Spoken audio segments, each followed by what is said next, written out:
अनेक लोगों का ऐसा बलिदान। चंद्रशेखर आजाद, भगत सिंह, सुखदेव, राजगुरु, इतने लोगों का बलिदान।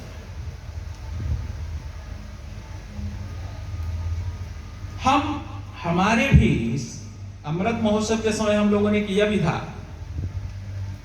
हमारे अपने लोकल स्तर, स्थानीय स्तर पर भी अनेक ऐसे स्वाधीनता संग्राम में, और आप खोजेंगे, चर्चा करेंगे तो ध्यान में आएगा कि हमारे गांव के पास में, हमारे यहाँ भी निकट में, वो भी उस स्वाधीनता संग्राम के आंदोलन में उन्होंने भी संघर्ष किया था।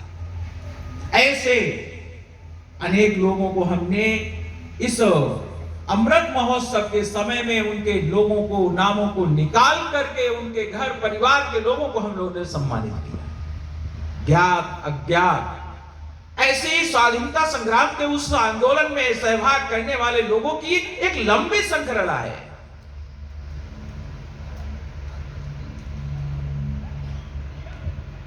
राष्ट्रीय स्वयंसेवक संघ की स्थापना, जिसकी पृष्ठभूमि में हम लोगों ने कभी सुना होगा, डॉक्टर हेडगेवार जी करते हैं, तो उसकी स्थापना की पृष्ठभूमि में ही और वे स्वाधीनता का विषय था। उन्होंने उस समय अध्ययन किया हमारा देश गुलाम क्यों, तो गुलामी का मूल कारण भारत के लोगों का संगठन का अभाव। तो उन्होंने कहा मैं भारत के लोगों का और एक अच्छा संगठन करेंगे, खड़ा करेंगे, भविष्य में कभी इस भारत को कोई गुलाम पराधीन परतंत्र बना न सके, इसलिए उन्होंने राष्ट्रीय स्वयंसेवक की स्थापना की थी।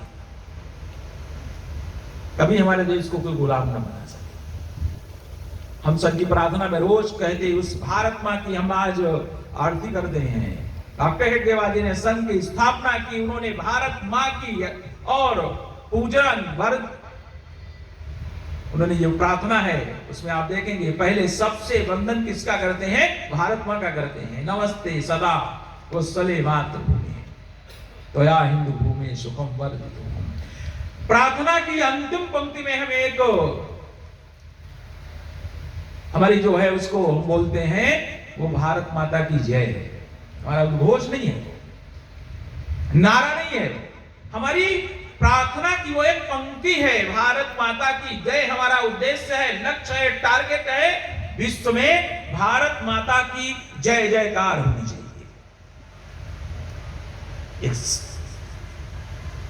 97 वर्ष से अधिक हम उस भारत माता की वंदना, विश्व में भारत माता की जय जयकार हो, ऐसा संकल्प हम प्रतिदिन संगठन के कार्यकर्ता उसको दोहराते चले आए।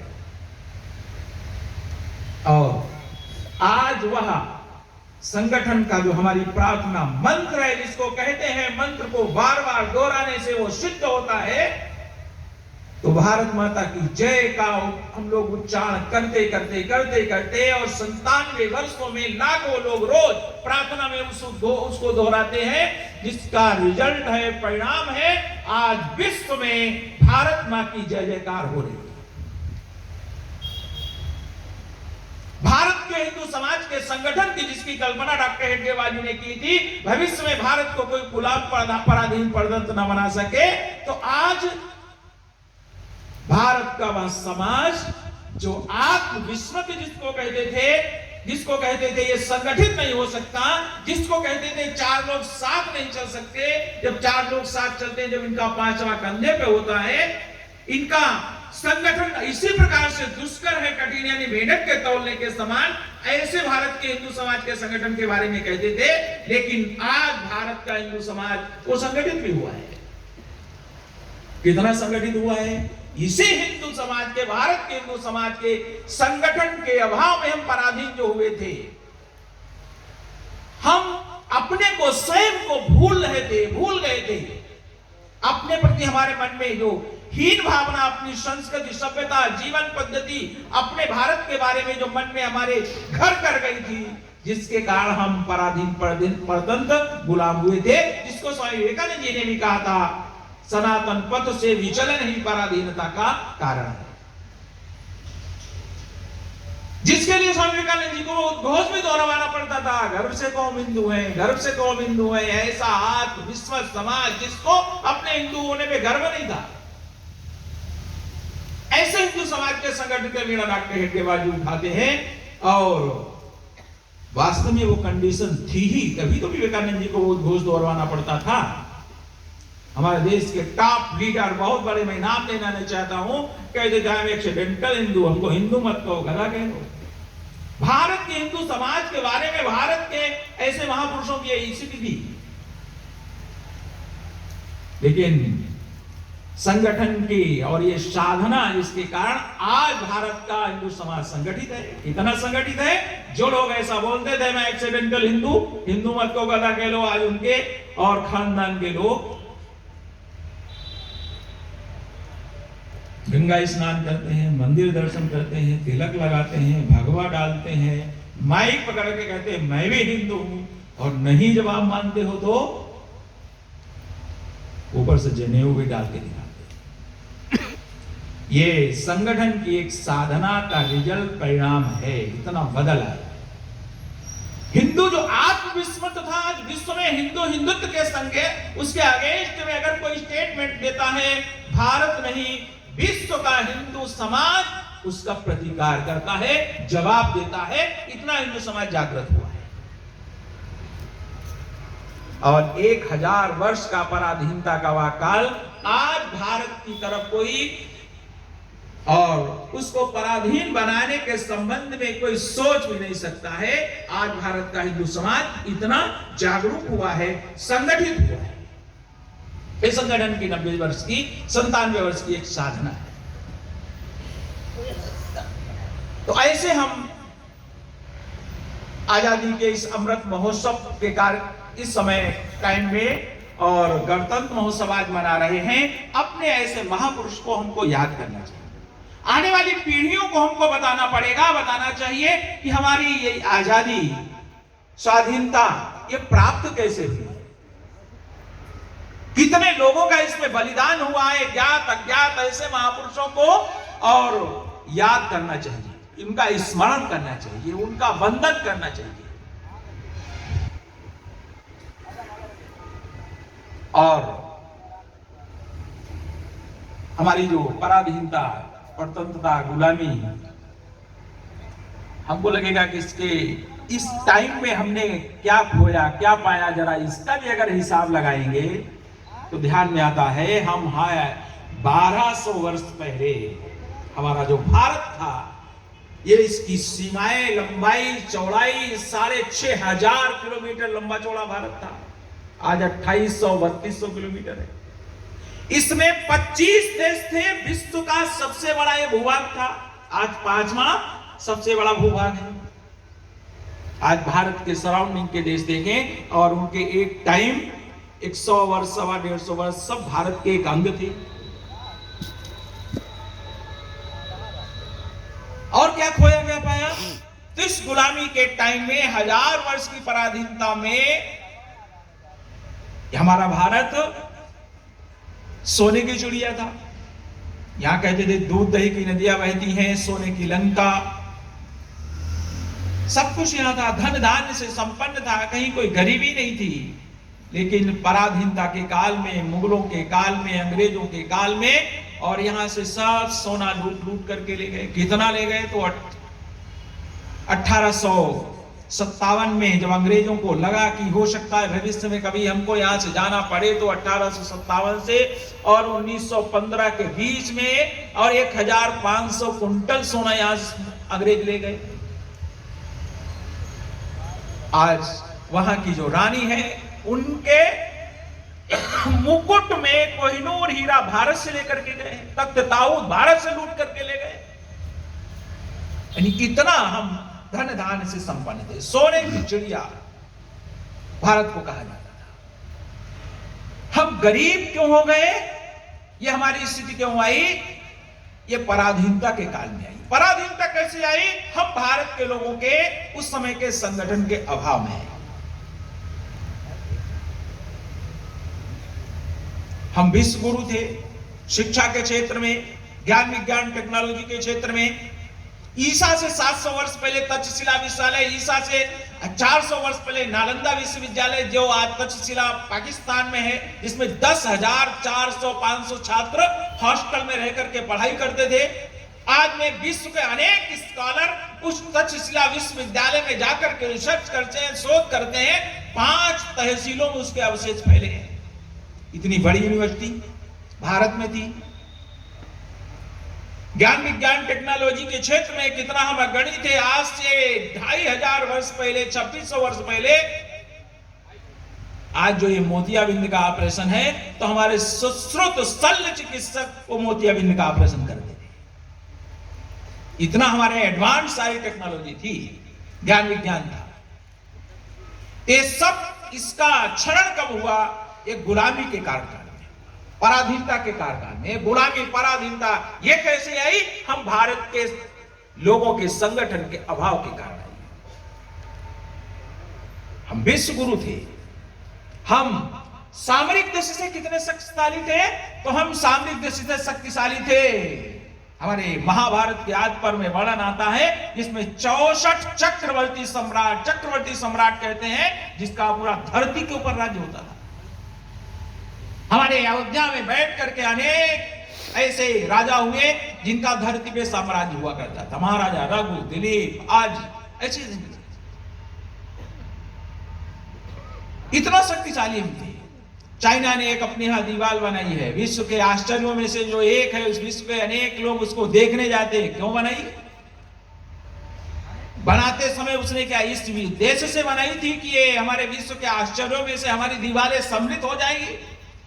नहीं, तो बनाई थी चाइना के ऊपर, चीन के ऊपर, पास में और शक और हूण रहने वाले थे, वो जाकर के आक्रमण करते थे, चाइना के लोगों को मारते थे, उनको आतंकित करते थे, उनको लूटते थे।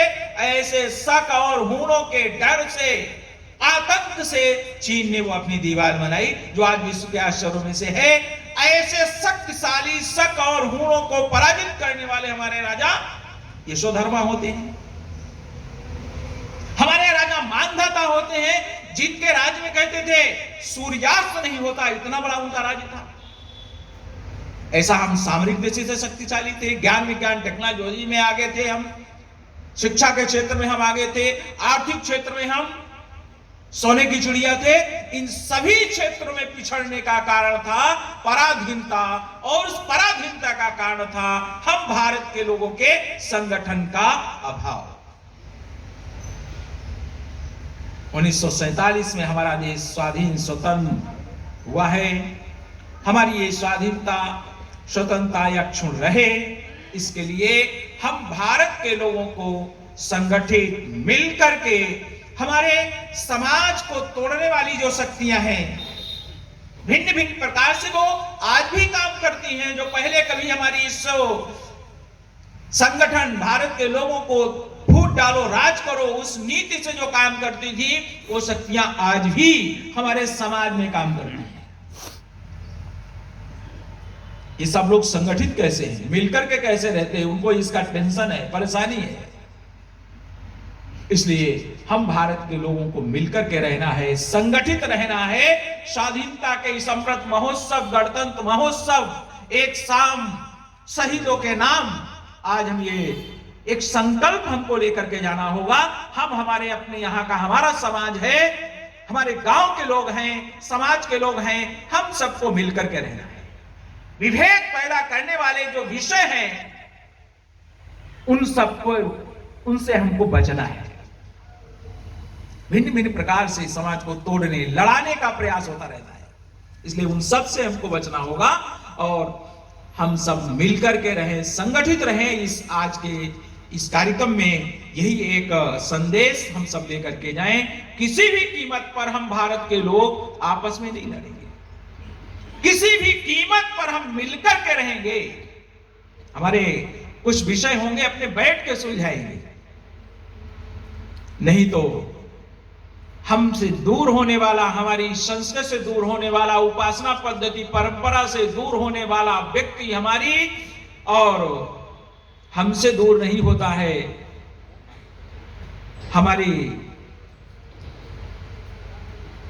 देश के प्रति, राष्ट्र के प्रति उसकी प्रतिबद्धता कम हो जाती है। इसलिए ऐसे अपने लोगों को भी हमको संभाल के चलना है। मीडिया में काफी चलता है कन्वर्जन, धर्मांतरण, उद्देश्य क्या है? भारत को तोड़ो, कमजोर करो। 1977 में बना नियोगी कमीशन जो कहता था ये कि धर्मांतरण ही राष्ट्रांतरण है। एक व्यक्ति हमसे दूर नहीं होता, वो राष्ट्र की मुख्य धारा से अलग होता है।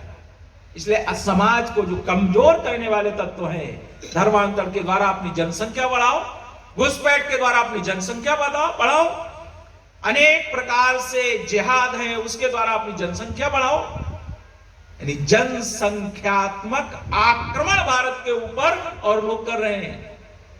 इसलिए हमको सजग रहने की जरूरत है, लोगों को बताने की, समझाने की जरूरत है। ये जो अनेक विषय चलते हैं इनका उद्देश्य बहुत बड़ा है। हमको लगता होगा ये छोटा सा विषय है, ऐसा नहीं है। इसके पीछे जिन लोगों की जो प्लानिंग योजना रहती है वो बहुत बड़ी रहती है। इसलिए अपने समाज को जागरूक हमको करना होगा, हर घर तक जाना होगा, लोगों को बताना होगा, समझाना होगा कि हमको मिलकर के रहना है, संगठित रहना है। आज के इस गणतंत्र महोत्सव में आज हम सब यही एक संकल्प लेके करके जाएं, भारत माता की जय।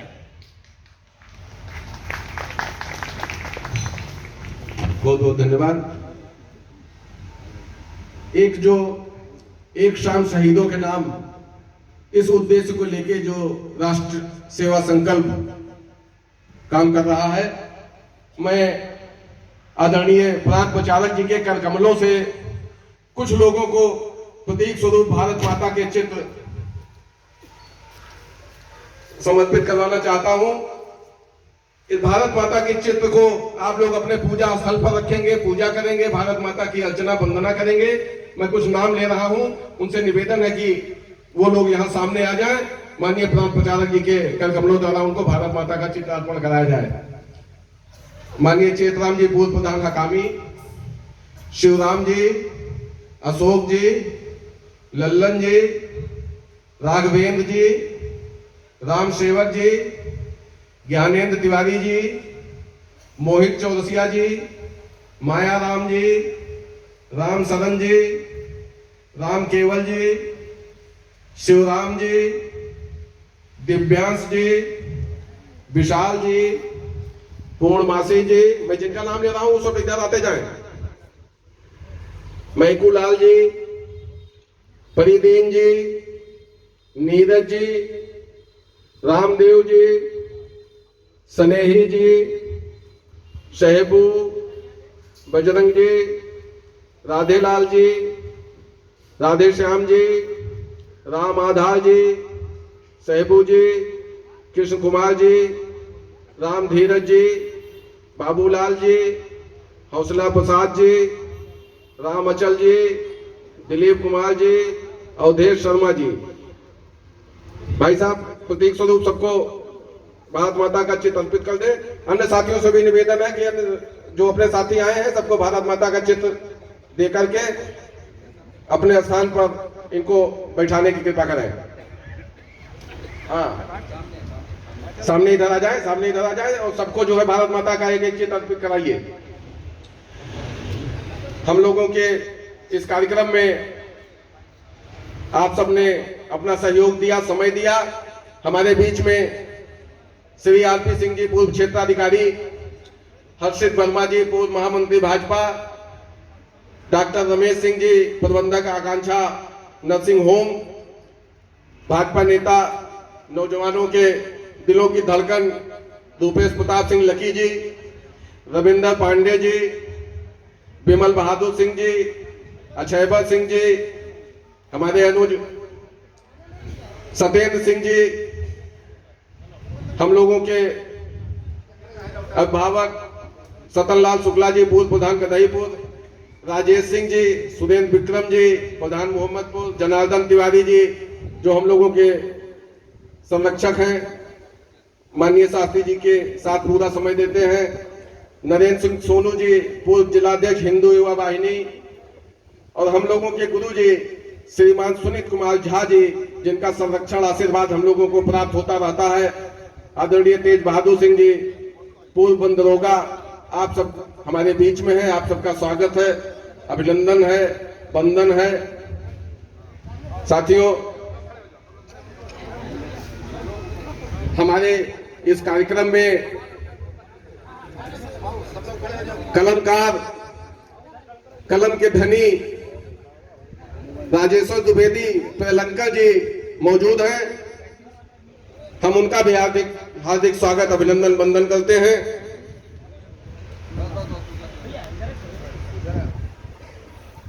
रामेश्वर प्रसाद जी पूर्व प्रधानाचार्य हम लोगों के बीच में है, उनका भी हार्दिक स्वागत है, अभिनंदन है।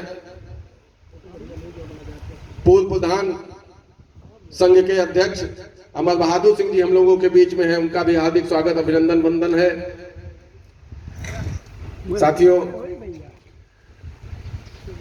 जिस कार्यक्रम को आप लोगों की सहभागिता प्राप्त हो रही है, ये कार्यक्रम नहीं, जैसा कि आदरणीय भाई साहब ने बताया कि एक संकल्प है, जिस संकल्प को लेके हम लोग यहाँ से जाएंगे कि भारत माता की अर्चन पूजन, भारत माता की मजबूती, भारत माता को पूरे विश्व में, जैसा कि भारत को विश्व गुरु कहा जाता रहा है, पुनः भारत को विश्व गुरु के रूप में स्थापित कराने के लिए ये एक नींव का पत्थर साबित हो। ये कार्यक्रम आप सभी लोगों को पुनः आभार व्यक्त करते हैं, प्रणाम करते हैं, वंदन करते हैं। अब हम निवेदन करेंगे उत्तर प्रदेश सरकार के पूर्व मंत्री रमापत शास्त्री जी से 2 मिनट।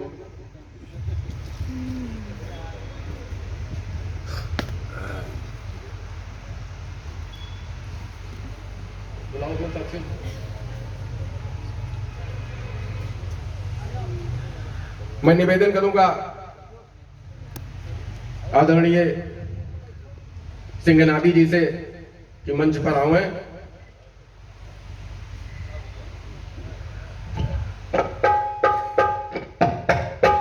और अपने देशभक्त से ओतप्रोत एक रचना हम लोगों को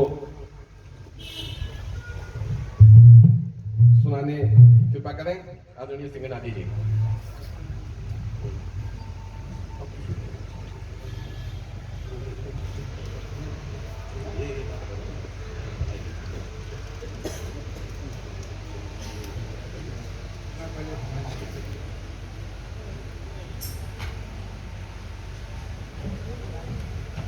राष्ट्र सेवा संकल्प के तत्वाधान में गत वर्ष की भांति एक शाम शहीदों के नाम ये कार्यक्रम प्रतिवर्ष आप लोगों के बीच में मनाया जाता है। इसमें हम लोगों को 1 साल की ऊर्जा मिल जाती है शहीदों के प्रति समर्पित भाव से रहने की। आदरणीय प्रांत प्रचारक महोदय का जो वाचन था, एक नई प्रेरणा मिली। हम सब लोग वर्षों से गुलाम रहे और जितनी कुरीतियां आई हैं, ये सारी कुरीतियां गुलामी के दौर में ही आई, वरना सम्राट समुद्रगुप्त के शासनकाल में तो हम सोने की चिड़िया थे। आज सनातन धर्म पर नाना प्रकार के प्रहार किए जा रहे हैं। कोई सनातन धर्मी ये कहता है कि हम चमत्कार नहीं कर रहे हैं, हम कोई जादू टोना नहीं कर रहे हैं, कोई भूत नहीं भगा रहे हैं, हम केवल निगेटिव और पॉजिटिव एनर्जी को पॉजिटिव एनर्जी में केवल कन्वर्ट कर रहे हैं। तो इस देश का मीडिया उसके भी पीछे पड़ जाता है। कार्यक्रम शहीदों का है, लेकिन कवि की अपनी भावनाएं होती हैं, कवि स्वतंत्र होता है। एक रचना मैंने लिखी थी, आदरणीय अवधेश श्रीवास्तव जी हमारे शुभेच्छु हैं, हम सबके संरक्षक हैं, नगर निवासी हैं, पूर्व भारतीय जनता पार्टी के जिला अध्यक्ष रहे हैं, आदरणीय गंगा बकस मास्टर साहब हैं, आदरणीय प्रांत प्रचारक महोदय हैं, तमाम क्षेत्रवासी हैं। एक कविता मैंने लिखी जो इन दिनों बहुत वायरल हुई।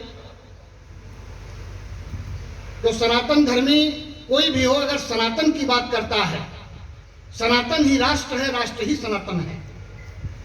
जो सनातन की बात करता है और सनातन पर कोई प्रश्न चिन्ह खड़ा करता है, तो ये आप मान लीजिए उसने देश के शहीदों का भी अपमान किया, मातृभूमि का भी अपमान किया और देश की सारी विभूति का अपमान किया।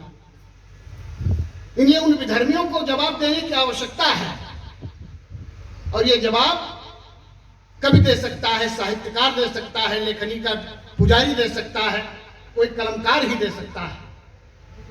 मैं अनुरोध करना चाहता हूं, जो लोग हमारे आ रहे हैं, पीछे तमाम कुर्सियां हैं, खाली हैं, आप सब लोग यथास्थान लेकर के इस कार्यक्रम की गरिमा को बढ़ावें।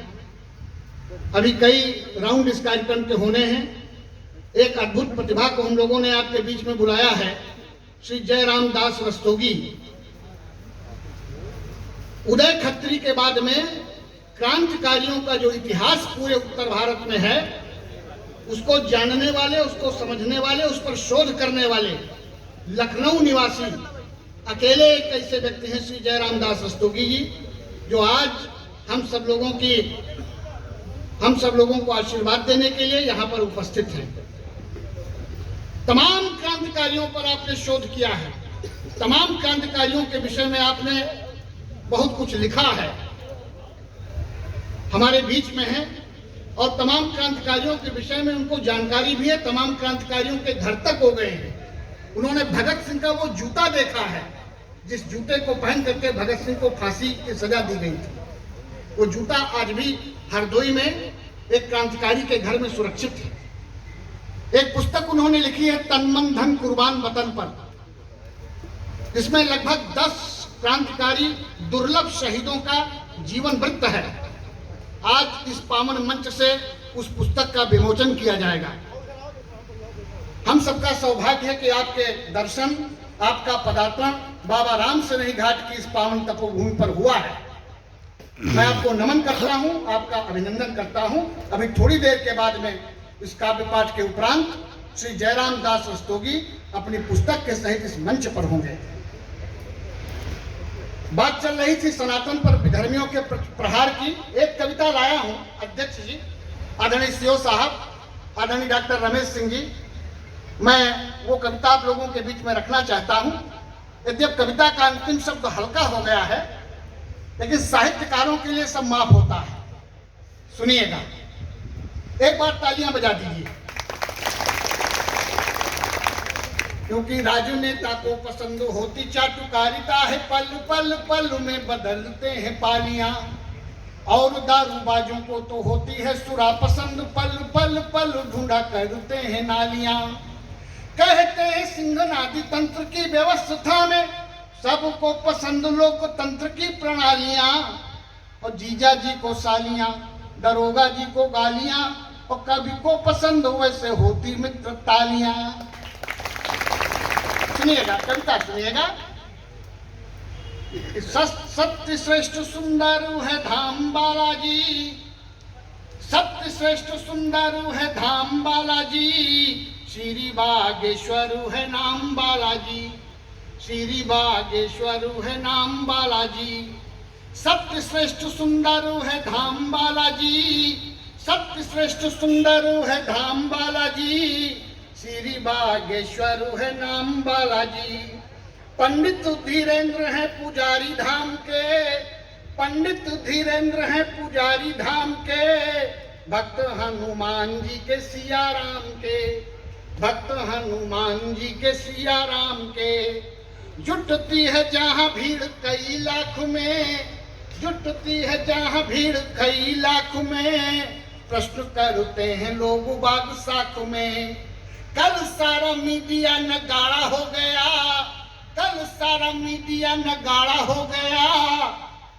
थप्पड़ पड़ा तो मुंह सिंघाड़ा हो गया, थप्पड़ पड़ा तो मुंह सिंघाड़ा हो गया। सारी मीडिया के लोगों ने बैठ करके उन बाबा की अद्वितीय ज्ञान का परीक्षण किया। मीडिया निरुत्तर हो गई, प्रश्नवाचक वही खड़े रहे। तब ये कविता जाकर के लिखी। मुझे भी लगा कि कुछ सत्य है। और हनुमान जी भूत प्रेतों प्रमथों का तो विनाश करते ही करते हैं। एक बार तालियां बजा दीजिए, अगला बंद पड़ता है। हिंदू आस्था पे कई प्रश्न बड़े थे, हिंदू आस्था पे कई प्रश्न बड़े थे। श्रद्धा व विश्वास पर ताले जड़े थे, श्रद्धा व विश्वास पर ताले जड़े थे। साख थी सनातनों की दांव पे लगी, साख थी सनातनों की दांव पे लगी, साख थी सनातनों की दांव पे लगी। बाला सरकार की कृपा से वो भगी, बाला सरकार की कृपा से वो भगी। पंडित धीरेन्द्र जी की जयकार थी, पंडित धीरेन्द्र जी की जयकार थी। खड़ी हुई दंग फौज पत्रकार थी, खड़ी हुई दंग फौज पत्रकार थी। श्रद्धा से विज्ञान का कबाड़ा हो गया, श्रद्धा से विज्ञान का कबाड़ा हो गया। थप्पड़ पड़ा तो मुंह सिंघाड़ा हो गया, थप्पड़ पड़ा तो मुंह सिंघाड़ा हो गया। एक बार बजा दो यार, इस कविता का अंतिम मंत्र सुनिएगा कि सिद्ध हुआ हिंदू कर्म धर्म श्रेष्ठ है, सिद्ध हुआ हिंदू कर्म धर्म श्रेष्ठ है। साईं पीर पादरी से बाबा श्रेष्ठ है, साईं पीर पादरी से बाबा ज्येष्ठ है। बाला सरकार जी की जय बोलिए, बाला सरकार जी की जय बोलिए। बागेश्वर धामू है अभय बोलिए, बागेश्वर धामू है अभय बोलिए। संतों की परीक्षा लेना बंद कीजिए, संतों की परीक्षा लेना बंद कीजिए। कागज की नाव खेना बंद कीजिए, कागज की नाव खेना बंद कीजिए। मीडिया के नयनों में माड़ा हो गया, मीडिया के नयनों में माड़ा हो गया। थप्पड़ पड़ा तो मुंह सिंघाड़ा हो गया, थप्पड़ पड़ा तो मुंह सिंघाड़ा हो गया, थप्पड़ पड़ा तो मुंह सिंघाड़ा हो गया। तमाम देशभक्त की रचनाएं लिखी हैं। देशभक्त की रचनाओं के लिए प्रदेश भर के मंचों पर जाना जाता हूं और जिस मंच के सम्मुख आदरणीय दादा रामेश्वर प्रसाद द्विवेदी प्रलंकर विराजमान हो, जिनके चचेरे भाई वीर अब्दुल हमीद के साथ में उसी गाड़ी में बैठ करके वो गाड़ी चला रहे थे और अब्दुल हमीद उस तोपची जीप के मुहाने पर बैठे हुए लगातार पाकिस्तानी टैंकों पर धाए धाए का शोर कर रहे थे, धाए धाए की गोलाबारी कर रहे थे। ऐसे क्रांतिकारी सपूत के, ऐसे देशभक्त सिपाही के सपूत के भाई आदरणीय प्रलंकर जी को मैं नमन करता हूं। वो आज बैठे हैं, उनके सामने कविता पढ़ते हुए हर्ष हो रहा है। मित्रों, मैं इस सनातन राष्ट्र में सबसे पहला क्रांतिकारी मानता हूं तो राणा प्रताप को मानता हूं, क्योंकि सबसे पहले सनातन राष्ट्र की क्रांतिकारी राणा प्रताप थे, जिन्होंने विधर्मियों के मस्तक को नीचा करके सनातन की एक राष्ट्र पताका लहराई थी और आज वो पाठ्यक्रमों में है। लिखा तो बहुत लोगों ने है राणा प्रताप पर बहुत कुछ, लेकिन दुष्यंत सिंघना जी ने भी कुछ लिखा है। कविता लंबी है, उसको मैं पढ़ना चाहता हूं। एक बार तालियां बजाकर मुझे आदेशित कर दीजिए। मैं कविता लाया कि प्रथम क्रांति की गौरव गाथा जिसने भू पर जिंदा की, संकट में था स्वाभिमान पर आन नहीं शर्मिंदा की। हिंदुस्तानी धीर धर्म सिसोदिया कुल वाला था, चेतक पर आसीन हाथ में प्रलयंकारी भाला था। जिसने हर कीमत पर अपनी मातृभूमि की रक्षा की, माँ बेटी हर बहन संस्कृत देश धर्म संरक्षा की। विपरीत परिस्थिति पर अपने दृढ़व्रती नेम को ना तोड़ा, सिंह कलेजा जिसने अपने देश प्रेम को ना छोड़ा। लिखा गया इतिहास अपरिमित जिसको मैं दोहराता हूं, राणा प्रताप के निर्मल यश की पावन कथा सुनाता हूं। मेवाड़ नृपत से उदय सिंह की सत्ता का अवसान हुआ। उदय सिंह एक बड़े राजा थे। जब उनकी सत्ता गई तो उनके 32 पुत्रों में राणा प्रताप सबसे बड़े थे और राणा प्रताप से कहा कि बेटा आकर के सिंहासन संभालो, क्योंकि वंशानुगत क्रम में तुम ही सबसे बड़े भाई हो। तो राणा प्रताप ने कहा, जी नहीं पिताजी, अन्य भाइयों को राज्य सत्ता दे दीजिए, मैं जंगलों में ही रह लूंगा और जंगल मुझे विशेष प्रिय है। लेकिन जनता ना मानी। जनता उठ करके गई और राणा प्रताप को पकड़ लाई और राज्य से बाहर उनका राज्य तिलक करके उनको मेवाड़पुर सिसोदिया की उपाधि से संलग्नित किया। ऐसे वीर योद्धा के चरणों में कविता लिखना मैं अपने आप में गर्व महसूस करता हूं और ऐसी कविताएं यदि यहाँ नहीं पढ़ी जाएंगी राष्ट्रभक्तों के मंचों से नहीं पढ़ी जाएंगी तो फिर कहां पढ़ी जाएंगी? मैं पढ़ता हूं, सुनिएगा। मेवाड़ नृपस्य उदय सिंह की सत्ता का अवसान हुआ। राणा प्रताप थे ज्येष्ठ पुत्र, सिंहासन पर सम्मान हुआ। उन दिनों समूचे भारत पर लगभग अकबर का शासन था। मेवाड़ छोड़कर मुगल वंश का एक छत्र सिंहासन था। अगल बगल के राजागण अकबर शासक से डरते थे। इस्लाम समर्थक थे, स्वतंत्र बाकी सब पानी भरते थे। उन दीन इलाही धर्म चला था, ऊंचा रुतबा मुगलों का, बेबस गुलाम था हर हिंदू मुगलों के शाही महलों का।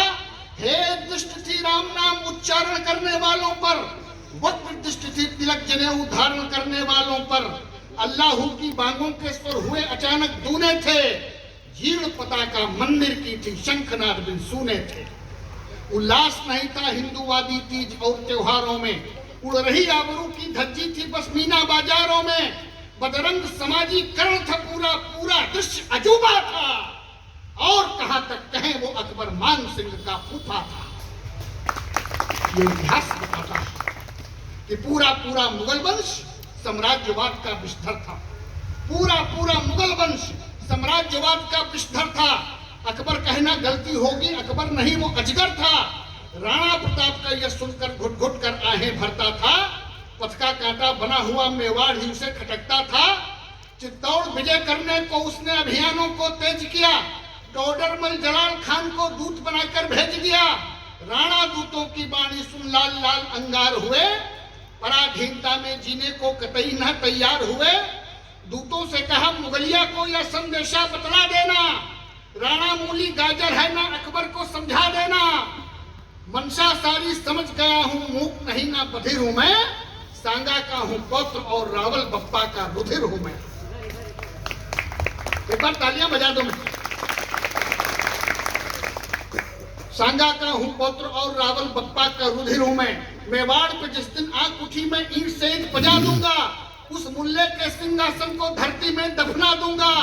आंच नहीं आने दूंगा मैं कभी भी राजपुतानी पर। मर जाऊंगा मिट जाऊंगा हिंदू हूं हिंदवानी पर। पराधीन बनकर रहना है राणा को स्वीकार नहीं। धूर्त मुगलिया शासन मुझको किंचित अंगीकार नहीं।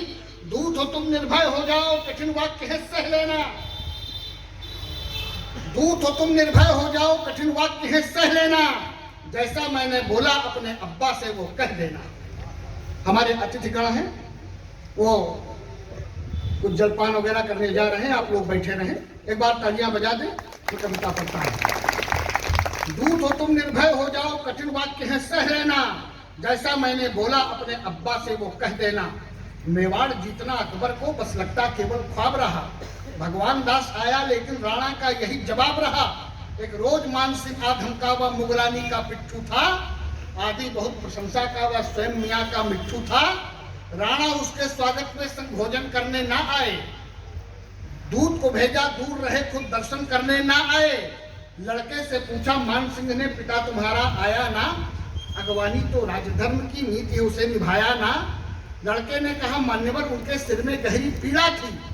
कोलाहल में राजनीति की बच सकती ना बीना थी। कहा उन्होंने मुझसे बेटा अतिथि का धर्म निभा देना और कुछ भी मोले मान सिंह मेरा सिर दर्द बता देना। उन्होंने अपने बेटे को भेजा था मान सिंह की अगवानी में, खुद नहीं गए थे। उन्होंने उस विधर्मी के पास जाकर के भोजन करना उसको अंगीकार नहीं किया। बस केवल राज्य का जो एक प्रोटोकॉल होता है उस प्रोटोकॉल को निभाने के लिए अपने बेटे को भेजा था। यह इतिहास कहता है। एक बार तालियां बजा दीजिए, मैं पंक्तियां और पढ़ता हूं। कोलाहल में राजनीति की बस शक्ति ना बीना थी। कहा उन्होंने मुझसे बेटा अतिथि का धर्म निभा देना। गर कुछ पूछे मान सिंह मेरा सिर दर्द बता देना। मान सिंह ने वाक्य कटीला सुना, थूक सा सटक गया। भोजन उसके गले न उठा, ग्लास नली में अटक गया। बोला बेटा समझ गया क्यों बाप तुम्हारा आया ना। रिश्तेदार हूँ बादशाह का यही सोच हर्षाया ना। या शाही अपमान हमारा, रुकूंगा ना घर जाऊंगा।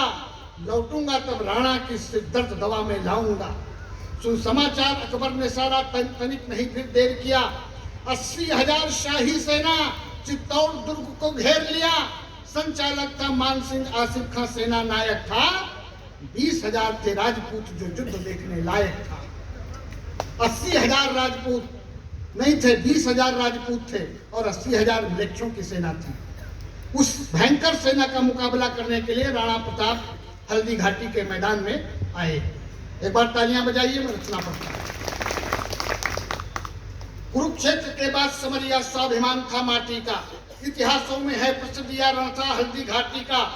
दुर्ग में ही राणा प्रताप ने सैनिक का श्रृंगार किया, कवच 72 किलो पहनकर हाथों में तलवार लिया, म्यांग ढाल चूड़ीर कसे संग बींदा वाला झाला था, टोपी बाजू बंद फेंट में 80 किलो का भाला था, रौबदार मूछों के ऊपर 2 कपोल से चहक चहक रहे, लाल लाल आंखों में लावा अंगारों से दहक रहे, ऊंचे कंधे चौड़ा सीना दोनों बाजू फड़क रहे, कनक मुकुट चमचम करता था, कुंडल दोनों झलक रहे। इस महाभयानक रण कौशल में झाला उनका साथी था, चेतक परमवीर घोड़ा और राम प्रसाद सहाती था। राणा प्रताप ने शीश झुकाया, मां तुलजा के निकट गए, दोनों हाथ जोड़ जगदम्बा महामूर्ति से लिपट गए। आशीष मुझे दो वीर भोग्या कसम है जवानी की, एक लिंग की शपथ मुझे चित्तौड़ दुर्ग के पानी की।